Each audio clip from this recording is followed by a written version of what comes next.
What's up, comic and pop culture fans? This is James with Mint Hunter Comics. Pardon my not-so-typical mint hunting attire. I actually just came from a Renaissance fair. I thought I'd make a special video specifically highlighting why I love DC so much. More specifically, even why I do prefer it over Marvel. Speaking of DC, don't forget about that 20,000 subscriber giveaway in which I'll be giving away Superboy 0 and 9, both 9/8 first cameo and first full appearance of King Shark. It seems obvious to me that the general consensus seems to be 60% people prefer Marvel to maybe 40% people preferring DC. However, I've got a good set of reasons here why I think DC is better that I would think would be a little hard to argue.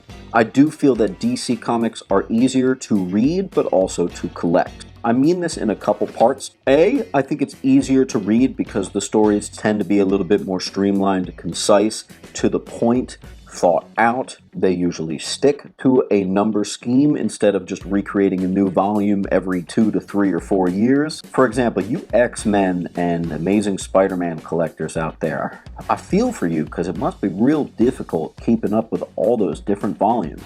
DC makes it a little easier on you. I'm kind of skipping a bit here, but I often do find and feel that DC does have a little bit more of a plan.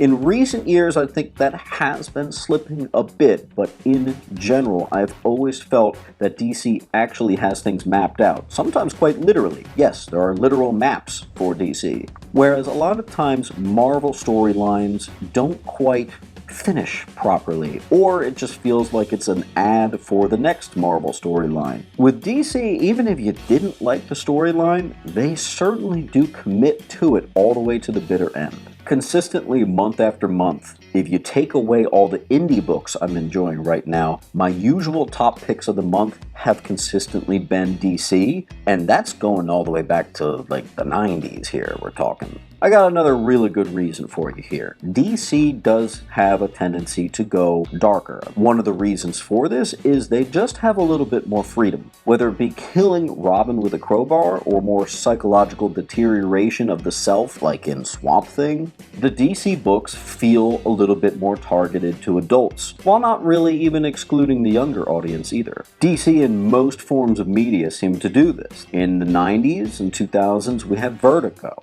Now it's Black Label. We've got stories like Sandman, Batman Damned, and other things that either go darker or more conceptual. Both qualities that I think DC exemplifies far more than I've read from Marvel. Video game adaptations, I would say easily DC's got the video game market. And of course, I am talking here about the Arkham games. Batman in particular has been really well handled by DC. We got the Telltale, which was amazing, which sadly no one ever talks about. It's kind of a shame. All the Arkham games were pretty much masterpieces, universally critically acclaimed. But the history of great DC games goes back even before the 2010s. This has been going on for quite some time. It's just a interesting corner of the market that DC seems to understand. Spider-Man has had many good games at this point, so I'm not excluding Marvel from this, but the superhero video games that I would consider excellent usually align with DC. I think that DC has better villains than Marvel. I could probably tell you on about 2 hands how many Marvel villains I actually love, whereas I could probably give you like 25 just Batman villains that I absolutely love. Whether it be the villain's purposes, whether it be even down to an origin story. These villains seem to stick. Maybe again this ties to my second point about the darker themes. These villains present more of a challenge. They're not typically one-shotters, one and done, and then easily defeated. Usually, DC villains will leave something, a seed in a character at the end of the story, or be such an impossible foe that it forces the character to sacrifice themselves. DC villains to me always seem tougher, more legendary, more iconic, frankly, and again I find myself saying a little typically better written. This is a very new reason to add here, but it's got that HBO connection. I am not going to sit here and tell you that DC does better movies than Marvel because that would be lying. DC really needs to get its act together. I think Marvel is destroying DC in terms of movies. I admit it, there are occasional DC movies that I love. However, they can't seem to get it, sometimes at no fault of their own. But ironically, for a company where their comics seem to have so much of a plan, their movies and their big picture there, it's not happening. However, now we've got this HBO connection. Since HBO Max started getting some DC things, I've seen some really good quality. For example, Swamp Thing, Harley Quinn, and Doom Patrol. To some degree, Titans, but that one can be a little bit more divisive. And this is still very, very new. Being a DC fan my whole life, I quite honestly, I would love to see them even ditch the whole movie route and just plug everything into just HBO for TV. That's just me.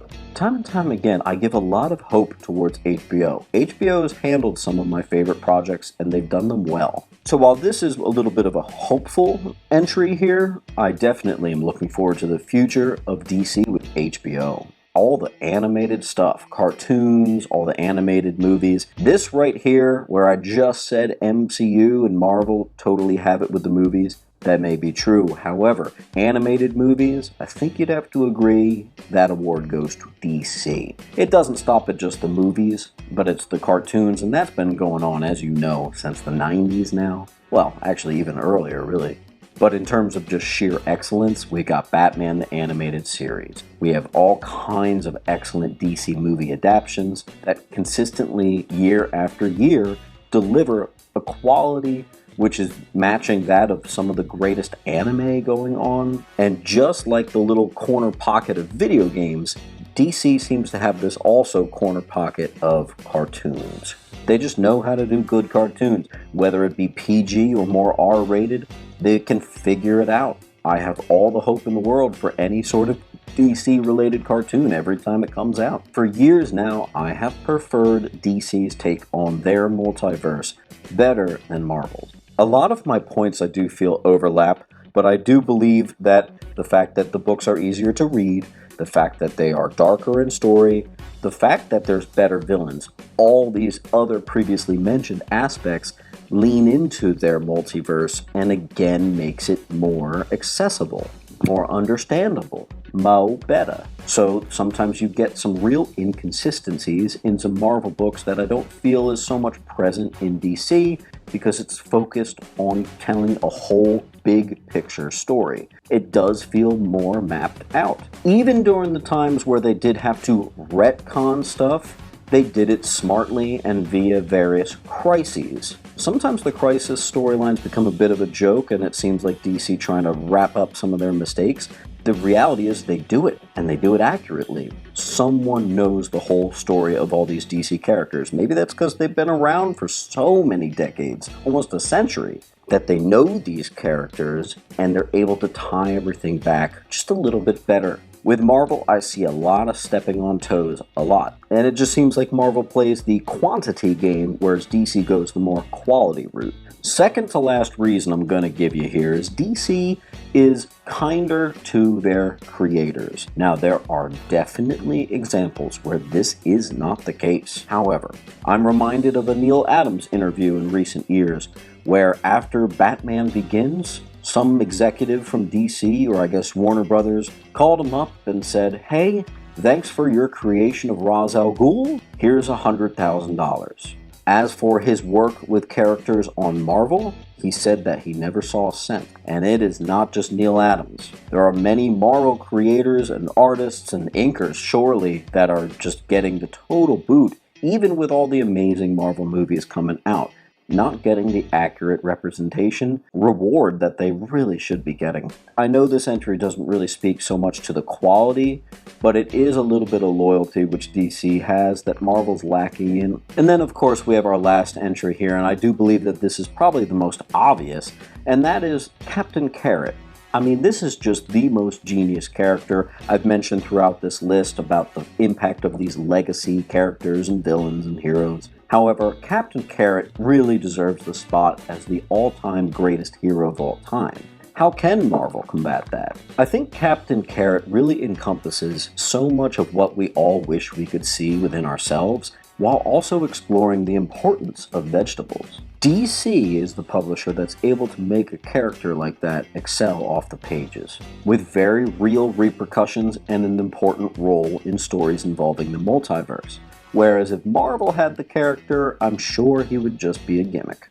All in all, everyone, there are, I think, definite reasons why Marvel could be deemed better than DC. I do happen to think that there are more reasons why I think DC is better than Marvel. From a comics perspective, from a video game perspective, cartoons, maybe I'll say HBO-related TV shows at least. Definitely not movies, but maybe there'll be a change in the next 10 years. When I want joy and wonderment and just seeing awesome characters battle it out, I go to Marvel. When I want a little bit more, I go to DC. Anyway, guys, collect what you love, read what inspires you, and as always, keep on hunting.